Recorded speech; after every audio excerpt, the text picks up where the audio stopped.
नमस्कार मंडळी, welcome back to my channel. कसे आहात तुम्ही? Tell me the comment section below. उन्हाळ्याचे दिवस चालले, दही खाल्लं पाहिजे. मग चला, आज आपण बघणार आहोत उन्हाळा स्पेशल असा दही वडा. बनवायला बघायला गेलं तर खूप जास्त सोपी रेसिपी आहे. चला रेसिपीला सुरुवात करूयात.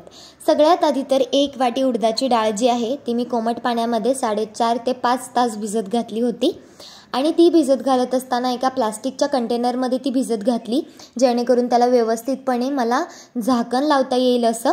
त्याचबरोबरीने मी 1 वाटी पोहेसुद्धा भिजत घातले होते.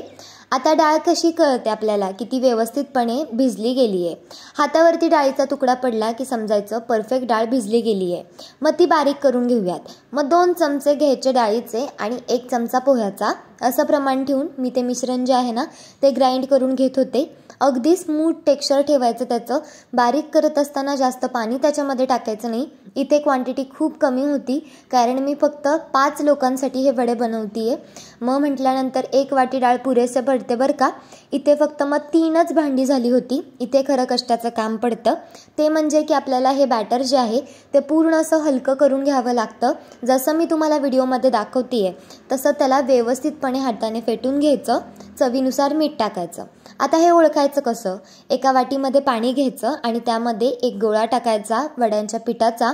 तो जर वरती फ्लोट झाला तर म्हणायचं परफेक्ट पीठ आपलं तयार आहे. आणि जर तो फ्लोट न होता खाली चिटकून बसत असेल तर तुम्हाला आणखीन फेटायची गरज आहे, एवढं नोटीस करा. त्यानंतर एक मीडियम हॉट ऑइलमध्ये मी ते फ्राय करून घेतले होते. एक घाणा तळण्यासाठी जवळजवळ 7 ते 8 मिनटं लागतात बरं का. आता पहिला घाणा तळताना तो जरा कढईला चिटकतो कारण त्याच्यामध्ये पोहे आहेत आणि टेम्परेचर जे असतं तेलाचं ते सुद्धा आपल्याला समजलेलं नसतं.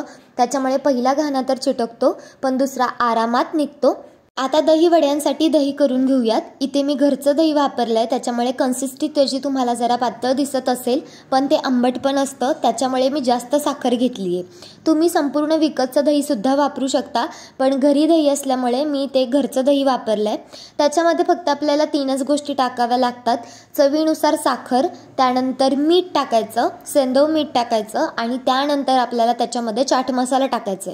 बस इतक्याच गोष्टींनी दही वड्यांचं दही जे आहे ते तयार होतं.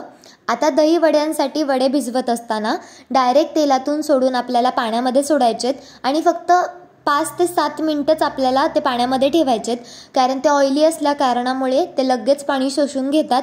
हाताने थोडेसे असे प्रेस करायचे आणि फ्रीज करून घ्यायचे ते वडे, जेणेकरून ते थंड होतील पूर्णपणे आणि खायलासुद्धा मजा येईल. दहीसुद्धा फ्रीजलाच ठेवायचं. वरून चिंचची आंबट गोड अशी चटणी सर्व केली होती मी त्याच्याबरोबर. वरून चाट मसाला आणि लाल तिखट भुरभुरायचं. तुम्ही ही वड्यांची सोपी रेसिपी कधी करताय मला कमेंट्स करून नक्की सांगा.